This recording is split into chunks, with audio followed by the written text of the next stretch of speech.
오늘 저와 여러분들에게 주시는 하나님 말씀입니다. 마가복음 제15장 42절에서 47절까지는 말씀입니다. 마가복음 제15장 42절에서 47절까지 있는 말씀, 이 기록된 계시의 말씀을 제가 봉독할 때에 우리 주님께서 여러분들의 심령 가운데 은혜의 말씀으로 새겨주시기를 바랍니다. 이날은 준비일 곧 안식일 전날이므로 저물었을 때에 아리마대 사람 요셉이 와서 당돌히 빌라도에게 들어가 예수의 시체를 달라 하니, 이 사람은 존경받는 공회원이요 하나님의 나라를 기다리는 자라. 빌라도는 예수께서 벌써 죽었을까 하고 이상히 여겨 백부장을 불러 죽은 지가 오래냐 묻고, 백부장에게 알아본 후에 요셉에게 시체를 내주는지라. 요셉이 세마포를 사서 예수를 내려다가 그것으로 싸서 바위 속에 판 무덤에 넣어두고 돌을 굴려 무덤문에 놓음에 막달라 마리아와 요새의 어머니 마리아가 예수 둔 곳을 보더라. 아멘. 2차 대전 당시에 나치 독일은 유대인 600만 명을 죽였습니다. 아우슈비츠 가스실에서 그렇게 많은 사람들을 희생시켰습니다. 그리고 그 시체에서 나온 재를 거름으로 사용했다고 합니다. 이때 그 학살 현장에서 침묵의 살인자라고 불렸던 한 사람의 이야기가 오늘 우리 그리스도인들에게 아주 충격적인 메시지를 줍니다. 그 사람은 아돌프 아히히만이라고 하는 사람입니다. 그 사람이 한 일은 가스 열차를 만들어서 전 유럽에 흩어져 있는 유대인들을 신속하게 모아서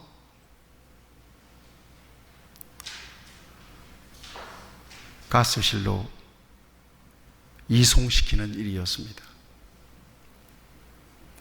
그는 나치 친위대 중령이었던 사람입니다. 독일이 2차 대전에서 패망하고 드디어 전범들이 심판대에 오르게 됩니다. 이때 이 아돌프 아히히만이라고 하는 사람은 이탈리아를 거쳐서 저 남미 아르헨티나에서 이름을 리카르도 클레멘트라고 하는 이름으로 바꾸고 신분을 세탁해서 숨어서 살고 있었습니다. 그런데 이스라엘의 정보기관인 모사드가 그가 거기에 있다는 사실을 알고 정보원들을 보내서 그를 붙잡습니다. 그리고 이스라엘로 이송해서 재판을 했습니다. 그 재판정에서 이 아히히만은 자신의 무죄를 재판장 앞에서 강하게 설파했습니다. 자신은 사람을 죽인 일도 없고 사람을 죽이라고 명령한 일도 없다는 것입니다. 다만 국가가 불러서 자기에게 맡겨진 일에 충성을 다할 뿐이었다는 것이었습니다. 그렇지만 그는 15가지의 죄목으로 사형 언도를 받고 사형이 집행돼서 결국 죽게 됩니다. 그의 모든 재판 과정을 생생하게 지켜봤던 한 여인이 있었습니다. 그 사람은 독일 출신 유태인이었고 미국에서 정치 철학자로 활약했던 한나 아렌트라고 하는 사람입니다. 그 여인은 아히만의 재판 과정을 지켜본 뒤에 한 권의 책을 냅니다. 예루살렘 아히만이라고 하는 책을 냅니다. 그 책에서 그는 악의 평범성이라고 하는 개념을 끄집어내게 됩니다. 악의 평범성. 악이라고 하는 것이 흉악하지 않다는 거예요. 악이라고 하는 것이 대단하지 않다는 거예요. 평범하다 그렇지만 그게 악이었다는 것입니다. 그래서 그는 이런 이야기를 해요. 아이히만, 그는 아주 근면한 인간이었다는 거예요. 그리고 그런 근면성 자체에는 결코 범죄일 수 없다는 이야기를 합니다. 그러나 그가 유죄인 이유는 아무 생각 없이 행동했기 때문이라고 이야기합니다. 사람의 처지를 생각할 줄 모르는 생각의 무능, 이것이 행동의 무능을 낳게 되었다는 거죠. 자신의 행동에 의해서 수백만 명의 생명이 죽을 것을 알면서도 그 일을 해냈다는 거예요. 그가 직접 사람을 죽이지는 않았어도, 그가 사람을 죽이라고 명령하지는 않았어도 죽어가는 사람들에 대한 생각 없이 행한 그의 행동은 유죄였다는 거예요. 저는 이 이야기를 읽으면서 오늘 기독교를 생각하고 그리스도인들을 생각해 보는 것입니다.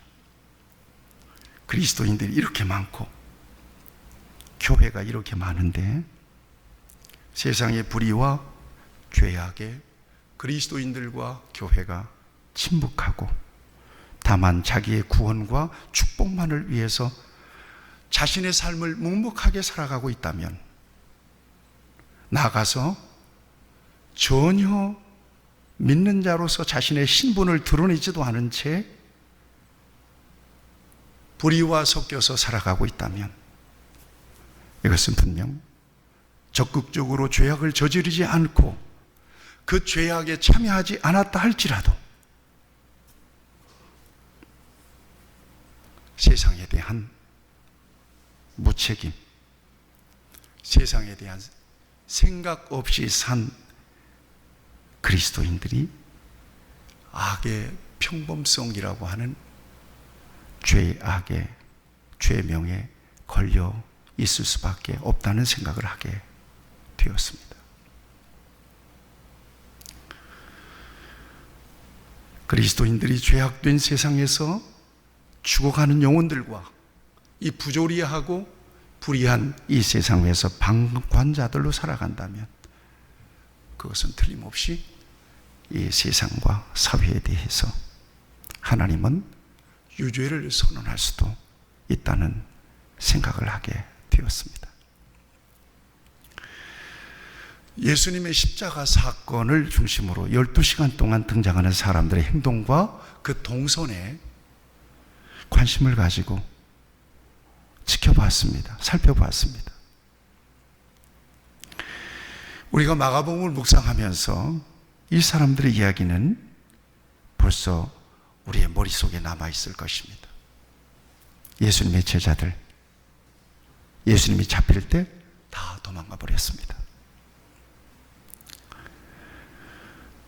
예수님 앞에서 호언장담했던 베드로, 멀찍이에서 거리를 두고 예수님을 따라가서 가야바뜰에서 벼뜬 곳에 앉아 있다가 결국 예수님을 3번씩이나 부인했습니다. 총독 빌라돈, 양심을 버리고 밀란을 의식해서 세기의 부정적인 재판의 주인공이 됩니다. 구레네 시몬, 가족이 여행 왔다가 예수님의 십자가를 대신 지고 골고다에 오르는 그런 사람이 됩니다. 예수님과 함께 십자가에 달려있던 강도 둘 가운데서 한 사람은 극적으로 구원을 받죠. 십자가에 예수님께서 달려 돌아가시는 즈음에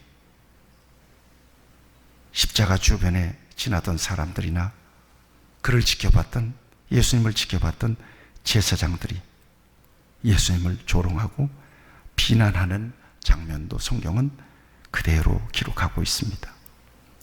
예수님은 십자가에 달려서 오후 3시에 운명하십니다.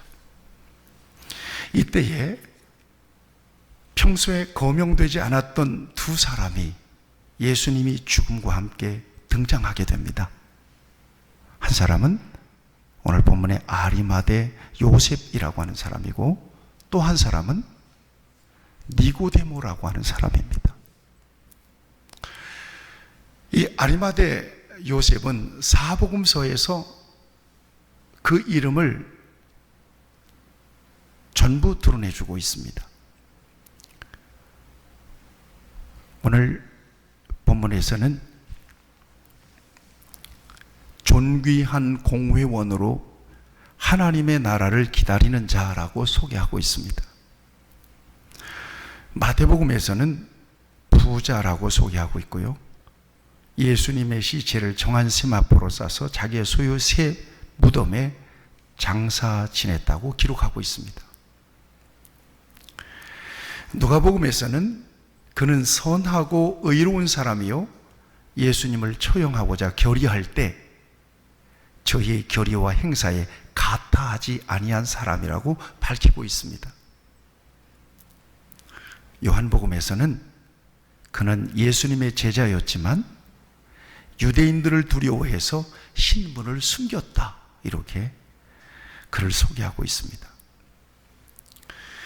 예수님께서 십자가에 돌아가신 후에 당돌하게 하는라고 하는 표현은 용감하게, 용기 있게 빌라도에게 예수의 시신을 수습하겠다고 요청해서 자기를 위해서 새로 판 무덤에 장례를 치릅니다. 이상의 내용을 종합해 보면 아리마대 사람 요셉이 어떤 인물이었는지 대략 우리가 윤곽이 잡힐 것입니다.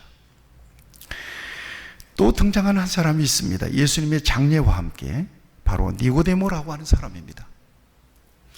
요한복음 3장에서 우리는 니고데모 이야기를 잘 알고 있습니다. 밤중에 예수님을 찾아왔습니다. 라비요, 당신은 하늘로부터 온 사람이 맞습니다. 그러자 예수님께서 진실로 네게 이르노니 사람이 거듭나지 않으면 하나님 나라를 볼 수 없느니라 대답해 줍니다. 니고데모가 이걸 몰라요. 어떻게 사람이 늙었는데 다시 날 수 있습니까? 그러자 예수님은 사람이 물과 성령으로 거듭나지 아니하면 하나님 나라에 들어갈 수가 없느니라 라고 그에게 전해줍니다.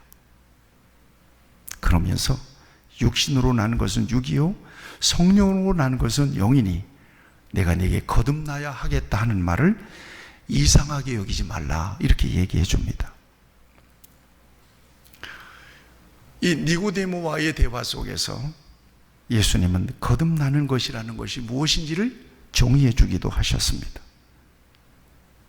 바람이 임의로 불매 네가 그 소리를 들어도 어디서 오며 어디로 가는지 알지 못하느니 성령으로 난 사람도 다 그러하니라. 바람이 어디 불기는 부는데 어디에서 와서 어디로 가는지 알지 못하듯이 성령으로 거듭나는 것도 그와 같다는 것입니다. 그러니까 나도 알지 못하는 순간에 하나님께서는 성령을 통해서 나를 거듭난 사람으로 만들어 놓으신다는 것입니다.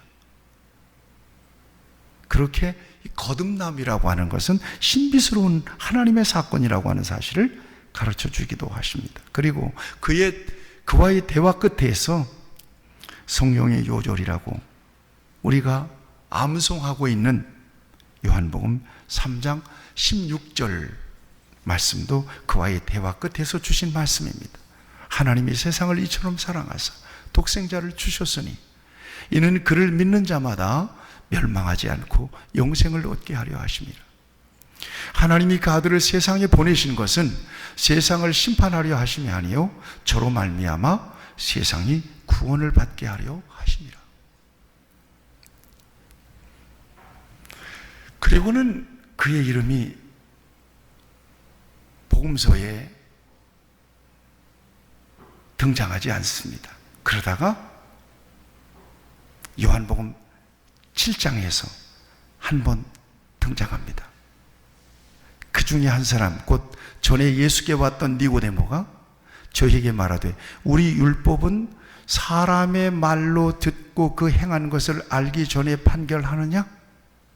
이게 무슨 얘기인가 하면 바리새인들이 예수님을 붙잡아 오라고 하는 이 명령을 아래 사람들이 수행하지 않았을 때 바리새인들이 그들을 책망합니다. 이때 니고데모라고 하는 사람이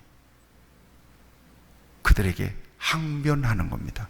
우리 율법으로는 사람의 말을 듣지도 않고 그 행한 것을 알기 전에 판단하는가? 그를 그렇게 함부로 잡아다가 쉽게 판단해도 정죄해도 되는가? 그러면서 예수님의 편을 드는 겁니다. 또 한 번 등장합니다. 요한복음 19장입니다. 아리마대 요셉과 함께 예수님을 장례 치룰 때 그때 니고데모라고 하는 사람이 향품 100리트라 침향 100근을 가지고 예수님의 시체를 이렇게 부패를 막기 위해서 처리하기 위해서 가지고 요셉과 함께 예수님을 장례 치르죠. 자, 아리마대 사람 요셉, 그 다음에 니고데모, 예수님의 구속사역에 있어서 어쩌면 가장 귀한 일을 했고 성경도 그들의 이름을 영광스럽게 증거해주고 있습니다. 대단한 일을 한 것입니다. 그렇지만 그들에겐 공통점이 하나가 있습니다. 분명히 그들이 예수님의 제자였지만 예수님을 믿었지만 자신의 믿음을 공개적으로 선언하지 않았습니다. 일상에서 자신의 신분을 공개적으로 드러내지 않았습니다. 오늘날 표현으로 하면 그들은 샤이 크리스찬이었던 것입니다. 숨어서 조용하게 드러내지 않고 그렇게 믿음을 고백하고 있었던 것입니다. 그들이 과연 예수님이 부활하신 이후에 무슨 일을 했을까 우리가 한번 생각해 볼 필요가 있습니다. 우리는 진정한 그리스도인, 진정한 제자의 모습은 어떤 것일까라고 하는 것을 이 아리마대 요셉이나 니고데모를 통해서 한번 깊이 생각해 봐야 할 것입니다. 진정한 신앙은 진정한 행동이라고 하는 열매를 맺습니다. 그리스도인의 행동은 곧 믿음의 열매입니다. 신앙은 행함과 묶여 있습니다. 진정한 믿음은 그 믿음에 따르는 행동까지를 포함합니다. 그러니까 진실로 믿으면 믿음에 따른 행동을 할 수밖에 없는 거예요. 믿음의 근거에서 말할 수밖에 없는 거예요. 야고보서에 의하면 진정한 믿음의 기준을 그는 행함에 두고 있습니다.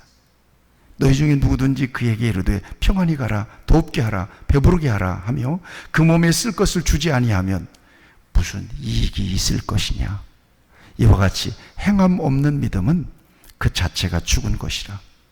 혹이 가로되 너희 믿음이 있고 나는 행함이 있으니 행함이 없는 네 믿음을 내게 보이라. 나는 행함으로 내 믿음을 내게 증명하리라. 영혼 없는 몸이 죽은 것 같이 행함 없는 믿음은 죽은 것이니라. 진정한 신앙과 그에 따른 행함을 이렇게 묶어놨습니다. 예수님도 말씀하세요. 제자는 어떤 사람이냐? 제자는 열매를 맺는 사람이라고 분명히 말씀하고 있습니다. 요한복음 15장 8절입니다. 너희가 과실을 많이 맺으면 내 아버지께서 영광을 받으실 것이고 너희가 내 제자가 되리라. 과실이 무엇입니까? 믿음에 근거한 삶입니다. 삶입니다. 어떤 이벤트가 아닙니다. 내가 진정으로 예수님을 나의 구주, 나의 하나님으로 영접하고 내 인생에 대한 주권이 하나님께로 넘어갔다고 인정한다면 나는 그 믿음에 근거해서 말하고 믿음에 근거해서 살아야 되는 겁니다. 일상에서, 회사에서, 직장에서, 가정에서. 마태복음 7장 20절에서 21절에서 예수님은 이렇게 말씀하십니다. 이러므로 그들의 열매로 그들을 알리라. 나더러 주여 주여 하는 자마다 다 천국에 들어갈 것이 아니고 다만 하늘에 계신 내 아버지의 뜻대로 행하는 자라야 들어가리라. 이렇게 말씀하십니다. 주여 주여는 누구나 할 수 있습니다. 주여 해보세요. 주여. 왜 못합니까? 벙어리가 아닌 이상은 주여 할 수 있습니다. 예수님에 대해서 예수님이 어떤 분인가 대략 예수님에 대한 정보를 가지고 예수님을 주여라고 이야기할 수 있습니다. 그렇지만 진심으로 예수님을 주여라고 부를 수 있는 사람, 진심으로 거듭나서 예수님을 나의 구주, 나의 하나님으로 내 속에 중심으로 모셔드리고 주님은 나의 주님이십니다 라고 고백할 수 있는 사람은 하나님의 뜻대로 행하는 사람이라는 것입니다. 이렇게 묶어놨습니다. 열매를 보면 그들을 알리라. 말하고 행동하는 것을 보면 그 속에 있는 진실한 믿음을 알 수가 있다는 것입니다. 다시 말하면 진정으로 예수님을 모시고 거듭난 사람은 특정한 시간에만 믿는 사람이 아니라는 겁니다. 매 순간 그 믿음에 따르는 삶을 사는 사람이라는 것입니다. 이것이 진정한 믿음의 공식입니다. 그런데 니고데모나 오늘 본문의 아리마대 요셉, 그들은 일상에서 믿음의 티를 전혀 내지 않은 샤이 크리스찬이었습니다. 저는 그들이 예수님의 구속사에 중요한 일을 했고 그들의 믿음의 근거에서 그 같은 아주 위대한 일을 했지만 그들은 예수님을 믿기 때문에 진정한 믿음에 근거한 변화되고 거듭난 삶을 평소에 살지 못하는 것에 대해서 비판적인 시각으로 바라보며 저나 여러분들이나 도전을 받기를 원하는 것입니다. 그들은 예수님을 믿은 이후에도 여전히 바리새인, 그 바리새인의 자리에 있었습니다. 그 바리새인의 신분을 버리지 않았습니다.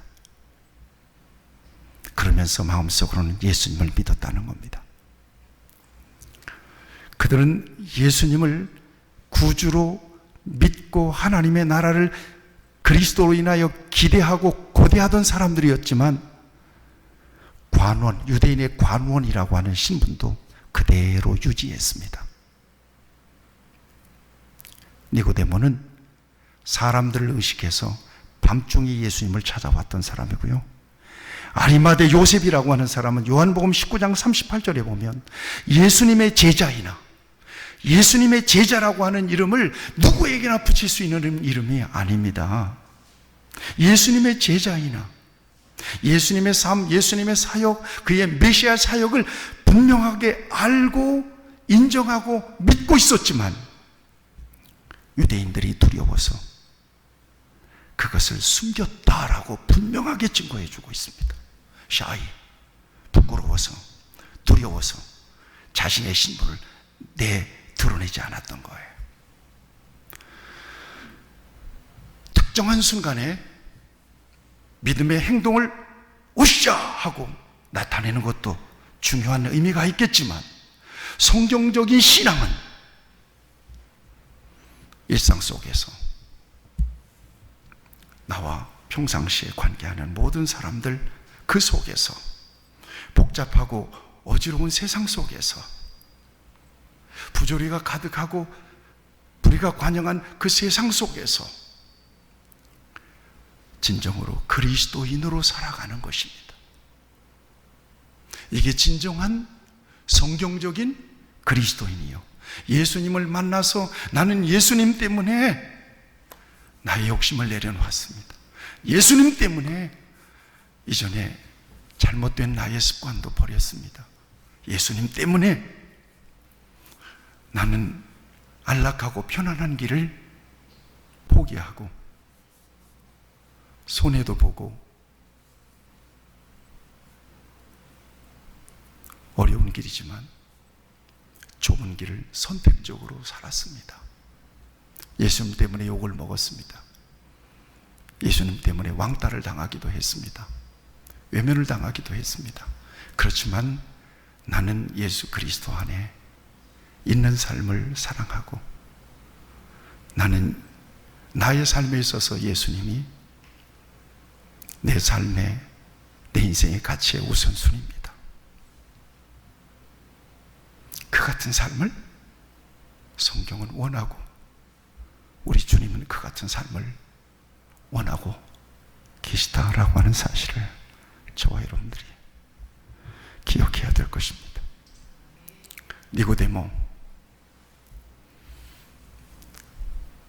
잘한 것은 잘한 거예요. 그가 한 일을 결코 쉬운 일이 아니었어요. 아리마대 요셉, 잘한 거예요. 결코 그가 한 일은 쉬운 일이 절대 아니었습니다.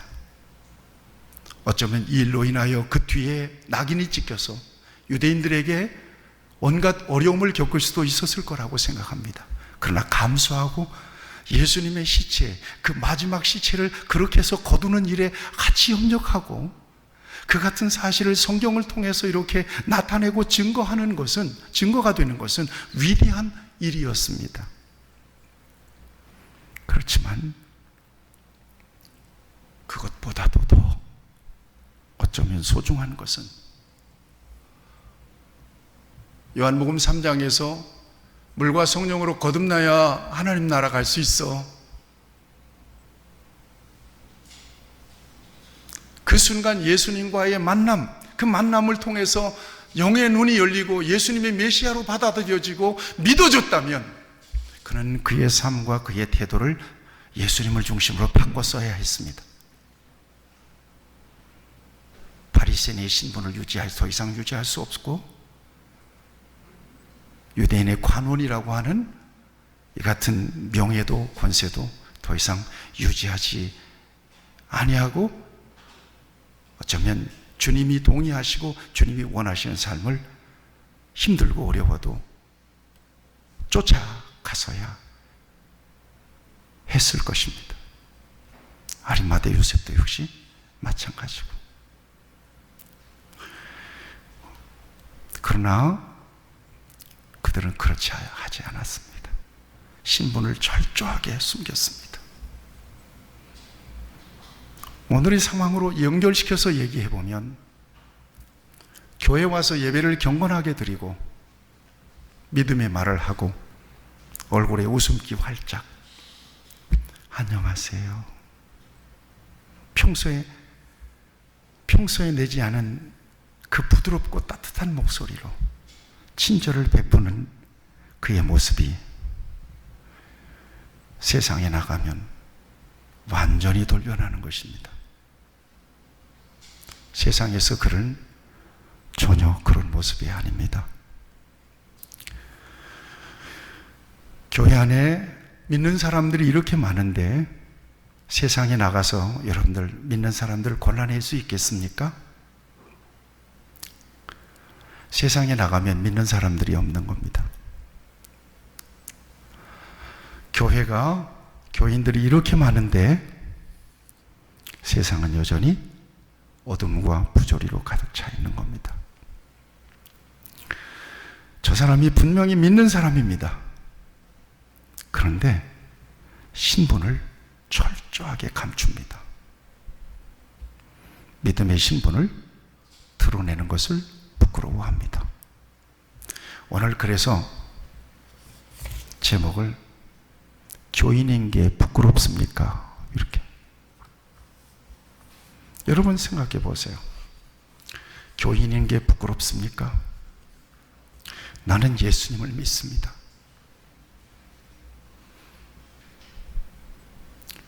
나는 교회의 집사입니다. 나는 교회의 장로입니다. 나는 교회의 목사입니다. 그렇게 자신의 신분을 드러내는 것이 그렇게 부끄러운 일입니까?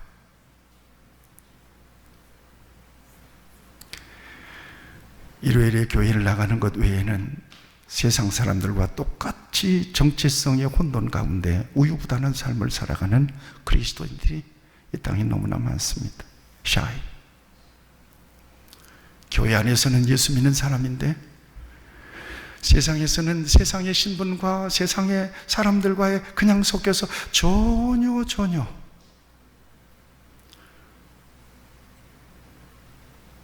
생각 없이 살아가는 그리스도인들이 이 땅에 너무나 많은 것입니다. 대체 이런 심리는 어떤 것일까? 신앙인으로서의 정체성이 부족해서일까? 자신의 믿음이 자신이 없어서일까? 아니면 좀 더 자유롭게 살고 싶어서일까? 신앙인이라고 하면 제약을 많이 받기 때문일까? 믿는 사람이 왜 이래? 교회 다닌다면서 왜 저래? 이런 말을 들을까 봐서 그런 걸까? 어쩌면 교회 안에서 열심히 기도하고 교회 안에서 그렇게 친절하고 그렇게 사랑 많은 교인이 세상에 나가서 전혀 안면몰수하고 믿지 않는 사람처럼 자신의 신분을 드러내지 않는 결정적인 이유는 세상이 주는 기회와 즐거움을 포기하고 싶지 않은 심리가 짙게 깔려 있지 않기 때문은 아닐까 하는 생각을 하는 것입니다. 나는 이런 분들에게 예수님의 말씀을 전해드리고 싶습니다. 마가복음 8장 38절입니다. 누구든지 이 음란하고 죄 많은 세대에 나와 내 말을 부끄러워하면 인자도 아버지의 영광으로 거룩한 천사들과 함께 올 때 그 사람을 부끄러워할 것이다. 샤이로 살면 안 됩니다. 대한민국 교회가 이렇게 많고 믿는 사람들이 1천만이나 된다고 하는데 믿는 사람들에 의해서 부조리가 얼마나 많이 일어나고 있는지 모릅니다. 예수 천당 불식 지옥만을 가지고 살면 안 됩니다. 진정한 교회의 성장이나 부흥은 예수님을 만난 한 사람이 자신의 이전의 삶을 포기하고 주님이 원하시고 주님이 기뻐하시는 삶을 걸어가는 겁니다. 여기에 진정한 하나님의 나라의 부흥이 있는 겁니다. 저는 지난주에 어느 집사님과 얘기하는 가운데 자신으로 인하여 그 주변 사람들이 바뀌었다는 이야기를 들으면서 마음속에 많은 기쁨과 만족함이 있었습니다. 그래, 바로 그렇게 살아가는 거지. 사람들이 다 이기적일 때 나는 자신을 조금 비굴해도 자신을 허용하면서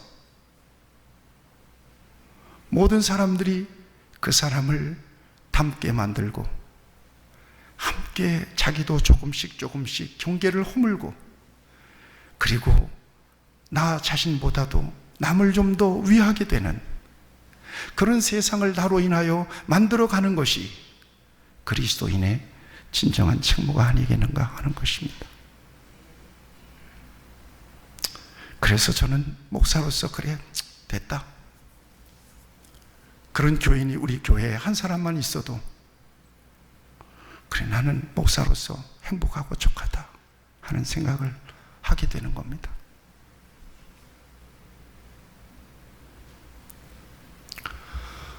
우리가 오늘 불렀던 선한 능력으로 하고 하는 이 찬양은 독일의 고백교회 목사인 디트리트 본 회포의 마지막 유서 같은 글로 만들어졌습니다. 그는 분명한 삶을 살았습니다. 젊은 나이에 박사학위를 가지고 미국에서 교수를 하고 있는데 2차 대전 그 중심에 자기 나라 독일이 있어서 나치에 의해서 수많은 사람들이 학살되는 것을 보고 그는 미국에서 편안한 삶을 포기하고 그리고 독일로 돌아갑니다. 사람들이 다 말렸습니다. 그리고 목사의 신분이었지만 히틀러 암살단에 가입을 하게 됩니다. 목사가 어떻게 사람 죽이는 암살단에 가입을 할 수가 있습니까? 이렇게 사람들이 물을 때 만약에 수많은 사람들이 버스에 올라서 타고 가고 있는데 버스 운전사가 미쳤다면 그를 밀쳐내고 운전석을 누군가는 잡아야 하지 않겠습니까? 그러면서 그는 히틀러의 반기를 들었습니다. 결국 그는 붙잡혀서 형장에 이슬러 사라지죠. 사형이 집행되는 날 그는 감각직감적으로 생을 마감할 날이 바로 그날임을 알았습니다. 그리고 당당하게 일어서서 감옥에 있는 사람들과 마지막 인사를 나눕니다. 동지들, 이제 우리가 헤어질 시간이 되었습니다. 그동안 사랑해준 우정에 대해서 감사합니다. 새날이 되면 천국에서 뵙겠습니다. 안녕히 계십시오. 그리고 두복두복 걸어 나갔다고 합니다. 이 본회포 목사님은 그리스도의 제자의 특징을 세 가지로 이야기합니다. 하나는 구별성입니다. 구별되느냐는 거예요. 또 하나는 운둔성입니다. 오른손이 한 일을 왼손이 모르게 하는 것입니다. 운둔성입니다. 그리고 마지막으로는 명료성입니다. 선택하라는 것입니다. 좌냐 우냐, 불이냐 정이냐, 예수냐 세상이냐, 선명하게 선택적으로 살라는 것입니다. 명료성, 태도와 행동이 분명해야 된다는 것입니다.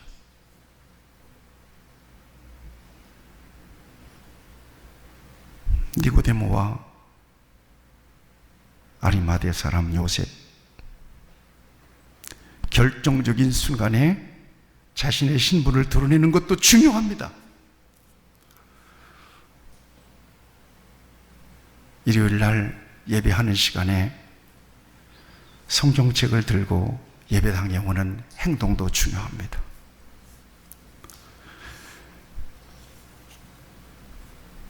월급 받아서 이것저것 떼고 그러면 남는 것도 없는데 그 중에서 하나님 앞에 드리겠다고 헌금을 구별하는 것도 중요합니다.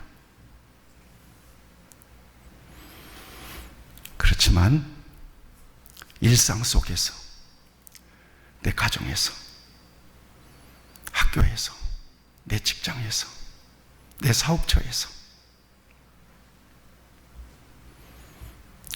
예수님을 진정으로 믿는 사람으로 사는 것, 그리스도인으로 사는 것, 이것은 더욱 중요합니다. 내가 예수님을 믿기 때문에 거짓말을 하지 않는 것입니다. 예수님을 믿기 때문에 겸손합니다. 예수님을 믿기 때문에 먼저 인사합니다. 예수님을 믿기 때문에 전도지도 나눠줄 수 있는 겁니다. 예수님을 믿기 때문에 대화의 중심에서 예수님을 말할 수 있는 것입니다. 예수님을 믿기 때문에 주일이면 놀러가지 않고 예배를 드리고 나오는 것입니다. 예수님을 믿기 때문에 이웃에게 손을 베푸는 것입니다. 더 이상 샤이로 살면 안 됩니다. 예수님의 시체를 거두는 것도 귀하고 위대한 일이지만 예수님을 만난 이후에 바리새인의 자리에서 내려와야 되는 것이 맞습니다. 예수님을 믿기 전에 유대인의 관원의 자리에서 내려와야 되는 게 맞는 겁니다. 이게 진정한 그리스도인인 것입니다. 사랑하는 여러분, 이번 사순절에 여러분 주변에서 여러분이 그리스도인이라고 하는 사실을 직간접적으로 공개하시기를 바랍니다. 같이 고백합시다. 나는 예수 믿는 사람입니다. 그렇게 공개하셔야 됩니다. 그래야 여러분들의 말과 여러분들의 행동이 명료해지는 것입니다. 구별되는 것입니다. 하나님께서 그럴 때 그 거룩의 힘을 부어주시는 것입니다. 책임적인 삶을 살게 하시는 것입니다. 엘리베이터에서 사람을 만날 때에도 인사를 먼저 나누면서 안녕하세요. 저는 교회 목사인데요. 안녕하세요. 예수 믿으세요. 여러분 일상 속에서 이게 중요하지. 하나님께서 내게 물질 축복 많이 주셨으니까 헌금 몽땅 하는 것이 중요하지 않다는 겁니다. 일상 속에서 믿는 자로 살면서 여러분들의 주변에 선한 능력으로 영향을 주시기 바랍니다. 다른 거 아닙니다. 희생을 강요하는 것도 아닙니다. 다만 이렇게 하세요. 여러분들이 예수 믿는 사람인 것만 나타내세요. 식사할 때 하나님 앞에 경건하게 기도하고 먹는 것만 보여주세요. 말할 때도 분명히 저 사람 화나고 성질날 일인데 그렇지 않은 것으로 여러분들의 믿음의 신분이 드러나게 해주세요. 정직한 삶을 통해서, 겸손한 삶을 통해서 여러분들의 믿음의 신분이 드러나도록 해주셔야 합니다. 이것이 생활 속에서 작은 순교자일 수 있는 거예요. 그 같은 사람들이 세상을 바꾸어서 세상이 하나님의 나라로 바뀌는 이런 놀라운 역사에 참여하는 것이 진정으로 예수님의 뜻, 예수님의 계획이었다는 사실을 저와 여러분들이 놓치지 말아야 될 것입니다. 그리스도인으로 사십시오. 예수의 신분을 드러내세요. 나는 교회의 목사입니다. 나는 교회의 집사입니다. 나는 교회의 권사입니다. 사람들이 알아요. 권사라면 어떻게 살아야 되는지. 샤이 하면 안 돼요. 부끄러우면 안 돼요. 저와 여러분들이 이번 사순절에 여러분들이 그리스도인이라고 하는 사실을 단 한 사람도 모르는 사람이 없도록 직간접적으로 드러내서 예수로 사는 그런 은혜가 저와 여러분 안에 있기를 우리 주님의 이름으로 축복합니다. 기도하겠습니다. 하나님 아버지, 감히 니고데모와 아리마대 요셉의 삶을 야릇하게 비판하면서 오늘 그리스도인 된 우리의 삶에 도전을 받게 하시니 하나님 아버지, 우리는 이벤트로도 예수님을 드러내지 못할 때가 많은데 오늘 귀한 말씀을 통해서 진정으로 믿는 것이라는 게 그런 탁월한 이벤트보다도 우리의 삶 가운데서 진정으로 예수님과 함께 살고 나는 죽고 예수로 사는 그 같은 말과 행동을 통해서 진정한 그리스도인의 신분을 드러내고 하나님의 나라 확장을 위해서 귀하게 쓰임받는 것이 하나님이 우리를 구원하신 목적인 것을 귀한 말씀을 통해서 다시 가르쳐 주시니 감사합니다. 진리 안에서 자유케 되기를 바랍니다. 예수님을 믿기로 결단한 우리에게 내 말에 거하라. 그리하면 참 내 제자가 되고 진리를 깨우치고 진리가 너희를 자유하게 하리라고 약속하셨사오니 하나님 아버지 진정한 제자로 일생을 살아가기에 부족함이 없는 우리 모두가 되게 하시고 우리 모든 성도들이 되게 해 주시옵소서. 예수님의 이름으로 기도하옵나이다. 아멘.